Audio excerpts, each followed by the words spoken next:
देशात तसेच आपल्या राज्यात मुलींवर होत असलेल्या अत्याचाराच्या वारंवार घटना समोर येत असतानाच त्यात आपल्या शहराची देखील भर पडली आहे। छत्रपती संभाजीनगर शहरातील घाटी रुग्णालयातून एक धक्कादायक प्रकार समोर आलाय। घाटी रुग्णालयातील एका एक्स-रे ऑपरेटर बॉयने एका महिला रुग्णाचा विनयभंग केल्याची घटना समोर आली। या घटनेच्या निषेधार्थ शिवसेना महिला आघाडीच्या नेत्या चांगल्याच आक्रमक झाल्या होत्या।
आपण इथं शिवसेनेची महिला आघाडी आहे, ही महिलांसाठी सक्रिय काम करते आणि आम्ही अशा घटना हे दुर्दैवानं झालं म्हणावं, कारण हे एवढी मोठी घाटी आहे ना, की इथं विश्वासावर लोक येतात, गोरगरीब जनता येते आणि इतक्या धियेनं म्हणजे जेव्हा लेडीज येतात तेव्हा लेडीज ठेवणंच अपेक्षित असतं, पण कसा हा भोंगळ कारभार ह्या प्रशासनाचा आहे।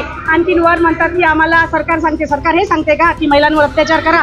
प्रत्येक गोष्ट ही प्रत्येकाने आपल्या जबाबदारीने केली पाहिजे आणि जबाबदारी म्हणजे ज्याला पेलवत नाही त्याला डिसमिस करून टाकायला पाहिजे। हे 48 तास झाले, 48 तास तर व्हायलाच नको पाहिजे होते, कारण त्याच्यावर गुन्हा दाखल व्हायला पाहिजे होता, तो अंदर जायला पाहिजे होता। असे लोक जर याच्यात म्हणजे त्यांनी काय म्हणावं या एवढ्या मोठ्या घाटीला, की असे लोक काय घडली म्हणजे एक सो एक मुलगी आहे, तिच्यावर ती काय तर एक्सरे काढायला येते तिला, म्हणजे कोणत्या प्रकारे तो जेंट्स असतो तो तिच्यासोबत जातो हे अपेक्षित नाही आहे, कारण सरकारी दवाखाना म्हटल्यावर एवढं मोठं हे घाटी रुग्णालय म्हटल्यावर इथं विश्वासानं लोक येतात, विश्वासानं। म्हणजे आता मला जर यायचं ना तर मी घाटीत बिंदास येऊ शकते, कारण मला माहिती आहे घाटी विश्वासाची आहे आणि अशाच मग मुलीबाळी पण येतात। मग इथं महिलांसाठी महिला वर्ग आहे ना, मग तो देणं अपेक्षित आहे की नाही?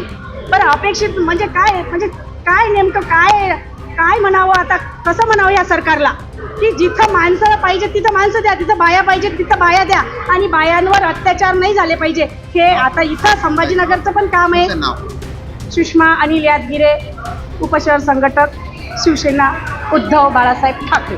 धन्यवाद।